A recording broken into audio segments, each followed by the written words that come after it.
नमस्कार। मेरा पूरा देश सुन रहा है। राष्ट्र की आवाज 140 करोड़ लोगों की एक ही आवाज, आपके साथ मैं हूं सरफराज। मैं सरफराज सैफी आपको बताना चाहता हूं, लोकसभा चुनाव में तमाम राजनीतिक दलों का फोकस इस बार आधी आबादी पर है और ये आधी आबादी अब सत्ता बनाने या बदलने का हिंदुस्तान में दमखम रखती है। यही वजह है कि हर राजनीतिक दल इस चुनाव में महिला वोटरों को साधने की कोशिश में जुटा हुआ है। लोकसभा चुनाव से पहले महिला वोटर्स को साधने के लिए कांग्रेस ने बड़ा दांव खेल दिया है। कांग्रेस ने महिलाओं के लिए 5 गारंटी की घोषणा की है। कांग्रेस की वो 5 गारंटी क्या है? देश की राजधानी दिल्ली की सरकार ने महिलाओं को साधने के लिए क्या चुनावी तोहफा दिया है, आज आपको राष्ट्र की आवाज के जरिए यह बताऊंगा। भारतीय राजनीति में जिस तरीके से पिछले कुछ सालों में महिला वोटर्स काफी ज्यादा अहम भूमिका अदा कर रही हैं, इसमें नरेंद्र मोदी का योगदान काफी ज्यादा अहम हो जाता है। और पिछले कुछ सालों में जात पात की राजनीति से ऊपर उठकर प्रधानमंत्री नरेंद्र मोदी ने आधी आबादी पर अपना फोकस किया है। यही वजह है कि आज महिला वोटर्स पीएम मोदी पर भरोसा करती है और पीएम मोदी का भरोसा भी महिला वोटरों पर है। दावा यह किया जाता है कि महिला वोटरों के दम पर ही प्रधानमंत्री नरेंद्र मोदी अब की बार 400 पार की बात कर रहे हैं और इसके पीछे की वजह भी है। पिछले कुछ सालों में पीएम मोदी ने महिलाओं के लिए बहुत कुछ किया है। पीएम मोदी ने महिलाओं को आगे बढ़ाने के लिए क्या क्या किया है, आज आपको राष्ट्र की आवाज के जरिए बताने, दिखाने, समझाने की कोशिश करूंगा।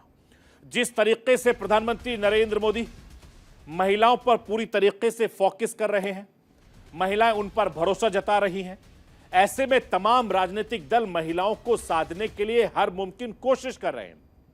और इस बार लोकसभा चुनाव में भारत के चुनावी इतिहास में सबसे ज्यादा महिला मतदाताओं की भागीदारी की उम्मीद है।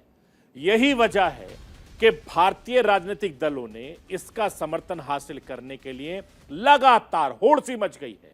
सभी राजनीतिक दल आधी आबादी को अपने अपने पाले में करने के लिए हर मुमकिन कोशिश कर रहे हैं। लेकिन सबसे बड़ा सवाल यह है कि क्या तमाम दलों का फोकस महिला वोटरों पर क्यों बना हुआ है? कैसे वी फैक्टर एस फैक्टर में बदल गया, आज आपको राष्ट्र की आवाज के जरिए यह भी दिखाने, बताने, समझाने की कोशिश करूंगा। मैं अपने हिंदुस्तान के कोने कोने की आवाज को दिल्ली तक पहुंचाता हूं। दिल्ली की आवाज को देश दुनिया के कोने कोने तक पहुंचाता हूं। नेताओं की आवाज को मैं आम लोगों तक पहुंचाता हूं। आम लोगों की आवाज को मैं अपने देश के हुक्मरानों तक पहुंचाता हूं। आपकी आवाज से मिलती है मेरी आवाज और बन जाती है राष्ट्र की आवाज।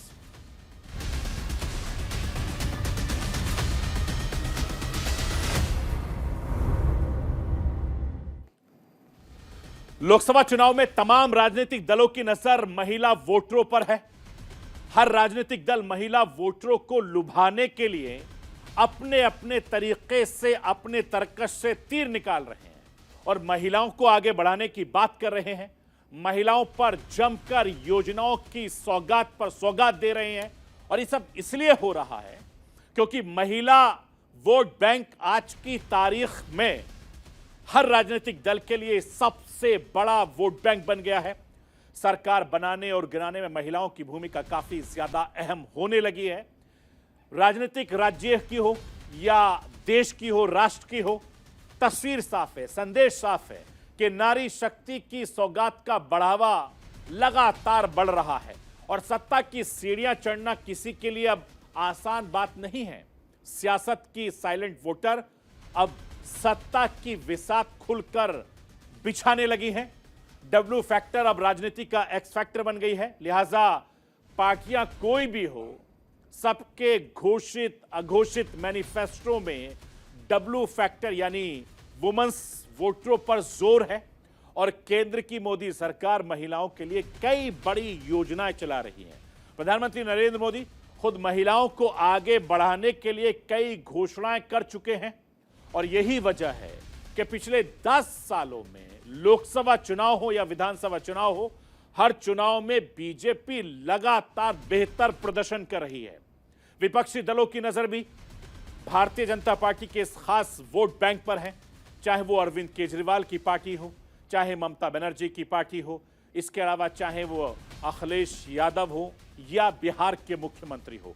हर कोई, कांग्रेस से लेकर तमाम राजनीतिक दल, हर दल का फोकस आधी आबादी पर है। और चुनाव से ठीक पहले कांग्रेस ने आधी आबादी को लेकर बड़ा दांव खेला है। कांग्रेस ने महिलाओं के लिए 5 गारंटी की घोषणा की है, जिसमें कांग्रेस ने गरीब महिलाओं, ASHA anganwadi, mid day meals workers के साथ कामकाजी महिलाओं को लेकर योजनाएं बनाई हैं। इसके अलावा गांव की महिलाओं को कानून जागरूक को लेकर महिला मैट्रिक की नियुक्ति की बात कही गई है। सबसे पहले मैं राष्ट्र की आवाज के जरिए कांग्रेस की 5 घोषणाएं आपको बताना चाहता हूं, समझाना चाहता हूं कि कांग्रेस ने जो 5 घोषणाएं की हैं वो कौन कौन सी, उन घोषणाओं को जरा समझ लीजिए। महालक्ष्मी गारंटी, इस घोषणा के जरिए सभी गरीब परिवार की एक महिला को सालाना 1 लाख रुपए की सहायता दी जाएगी। आधी आबादी पूरा हक, इसके जरिए केंद्र की नई भर्तियों में 50% महिला आरक्षण, शक्ति का सम्मान, इस योजना के जरिए आंगनबाड़ी, आशा और मिड डे मील के वर्करों में मासिक वेतन में केंद्र का योगदान दुगना होगा। अधिक तक मैत्री, इसके जरिए हर पंचायत में एक अधिकार मैत्री की नियुक्ति होगी। सावित्रीबाई फुले हॉस्टल, इसके जरिए देश की कामकाजी महिलाओं के लिए हॉस्टल की तादाद दुगनी करेगी और हर जिले में कम से कम एक हॉस्टल बनाया जाएगा। ये कांग्रेस ने गारंटी दी है। गारंटियों का मौसम चल रहा है। हर राजनीतिक दल मतदाताओं को लुभाने के लिए अपनी अपनी गारंटी दे रहा है। हर राजनीतिक दल अपनी गारंटी को दूसरे की गारंटी से मजबूत बता रहा है और विरोधियों की गारंटी को खोखला बता रहा है। महिलाओं को गारंटी देते हुए कांग्रेस अध्यक्ष मल्लिकार्जुन खड़गे ने क्या कुछ कहा है, वो राष्ट्र की आवाज के जरिए आपको सुनवाना चाहता हूं, सुन लीजिए आप। महिला हमारे देश की आधी आबादी है, लेकिन दुख के साथ कहना पड़ता है कि उन्हें पिछले 10 सालों में कुछ नहीं मिला। मोदी सरकार ने सिर्फ उनकी मुश्किलें बढ़ाई है। काम हुआ है तो सिर्फ एक महिलाओं के नाम पर राजनीति और उनसे वोट लेना। चाहे महिला आरक्षण का जुमला हो, बढ़ती महंगाई हो, रिकॉर्ड बेरोजगारी हो, बढ़ते अपराध हो, इन सभी मुद्दों का असर सबसे ज्यादा महिलाओं पर होता है। मैं आपको यह बताना चाहता हूं कि लोकसभा चुनाव में सबसे ज्यादा मतदाताओं की हिस्सेदारी का वर्ल्ड रिकॉर्ड बनाया है। लेकिन एक बात और है जो इस बार के चुनाव को बेहद खास बनाएगी, और यह खास बात है महिलाओं की बढ़ी हुई हिस्सेदारी। मैं आपको समझाना चाहता हूं कि इस लोकसभा चुनाव में कुल 6% नए मतदाता जुड़े हैं। यह तादाद 2.63 करोड़ है। इनमें महिलाओं की तादाद 1.41 करोड़ है, जबकि पुरुषों मतदाताओं की जो तादाद है 1.22 करोड़ है। ये जो नए मतदाता हैं ये किस तरफ जाएंगे, ये तस्वीर साफ हो जाएगी। पुरुष और महिला मतदाताओं के बीच का ये अंतर ही आज की राजनीति में महिलाओं के बढ़ती ताकत का सबसे बड़ा सच है, जिससे हर दल अच्छी तरीके से वाकिफ है। और यही वजह है कि हर दल इस चुनाव में महिला वोटरों को साधने में जुटा हुआ है। लोकसभा चुनाव से पहले अरविंद केजरीवाल सरकार ने भी दिल्ली की महिलाओं को एक बड़ा तोहफा दिया। 4 मार्च को राजनीतिक दिल्ली सरकार की वित्त मंत्री आतिशी ने केजरीवाल सरकार का 10वां बजट पेश किया था और इस बजट में महिलाओं की सुविधा का खास ख्याल रखा गया था। दिल्ली सरकार ने देश की राजधानी दिल्ली की महिलाओं के लिए मुख्यमंत्री महिला सम्मान का ऐलान किया। ये वो सम्मान आखिर क्या है, वो राष्ट्र की आवाज के जरिए आपको बताना चाहता हूं, और इससे केजरीवाल सरकार को क्या फायदा मिलेगा वो भी समझ लीजिए।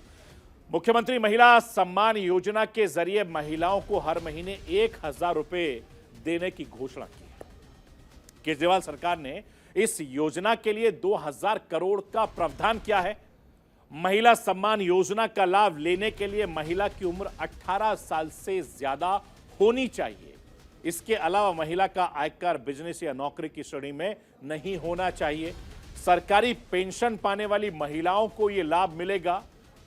इसके अलावा केजरीवाल सरकार के इस योजना का लाभ लेने के लिए ऑनलाइन फॉर्म भरना होगा और योग्यता साबित होने के बाद दिल्ली की महिलाओं को हर महीने 1,000 रुपए मिलेगा। मैं आपको यह भी बताना चाहता हूं कि तमाम जो राजनीतिक दल हैं उनकी कोशिश है कि वो महिला वोटरों को अपने पाले में लाएं। महिला वोटरों को रिझाने की तमाम कोशिश कर रहे हैं। महिला वोटों को साधने के लिए तमाम राजनीतिक दल हर मुमकिन कोशिश कर रहे हैं। और अब से कुछ साल पहले ऐसा होता था हिंदुस्तान में कि महिलाओं को बहुत ज्यादा तवज्जो नहीं दी जाती थी, लेकिन अब चुनाव में बहुत ज्यादा अहमियत मिल रही है। और यह अच्छी बात है, जो कि हिंदुस्तान के प्रधानमंत्री नरेंद्र मोदी जब से सत्ता में आए हैं तब से महिलाओं की काफी ज्यादा मजबूती हुई है। हर फील्ड में वो लगातार बड़ा चढ़ाकर कोशिश कर रहे हैं, काम कर रहे हैं। और पिछले कुछ सालों के अगर चुनाव को देखें तो उससे ये पता चलेगा कि भारतीय जनता पार्टी धीरे धीरे एक नया वोट बैंक तैयार करने की कोशिश कर रही है और कामयाब हो भी रही है। और ये नया वोट बैंक आधी आबादी का है, यानी महिलाओं का है। पीएम मोदी के विश्वास के पीछे इसे खास वोट बैंक को माना जाता है, जो किसी जात से नहीं जुड़ा है, किसी धर्म से, किसी खास क्षेत्र से नहीं जुड़ा है।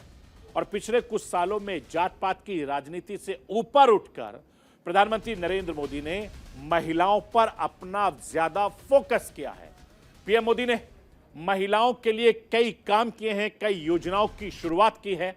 ऐतिहासिक महिला आरक्षण बिल को संसद में पास कराकर उसी दिशा में एक बहुत बड़ा कदम माना गया था। पीएम मोदी लगातार महिलाओं से बातचीत करते हैं, अलग अलग जगहों पर संवाद करते देखते हैं, अलग अलग कार्यक्रम के जरिए महिलाओं का हौसला अफजाई करते हैं और महिलाओं को आगे बढ़ाने के लिए लगातार उनको मोटिवेट करते हैं। मैं आपको यह भी बताना चाहता हूं कि पीएम मोदी की कोशिश का ही यह नतीजा है कि देश की महिलाओं के हाथ में बेलन चिमटा तो जरूर है, लेकिन उसके साथ ड्रोन कैमरा भी, उसका रिमोट भी उसके हाथ में है। और यही नहीं, खेती के नए आयाम को सुरक्षित करने के लिए महिलाएं बहुत तेजी से काम कर रही हैं। ड्रोन के इस्तेमाल में महिलाओं को आगे लाने के लिए ग्रामीण महिलाओं को इसके जरिए रोजगार के बेहतरीन अवसर देने के उद्देश्य से पीएम मोदी ने नमो ड्रोन दीदी योजना की शुरुआत की है। इस योजना के जरिए कई ग्रामीण महिलाएं ड्रोन दीदी बनकर बेहतर पैसे कमा रही हैं और अपनी जिंदगी को बहुत आसानी से जी रही हैं।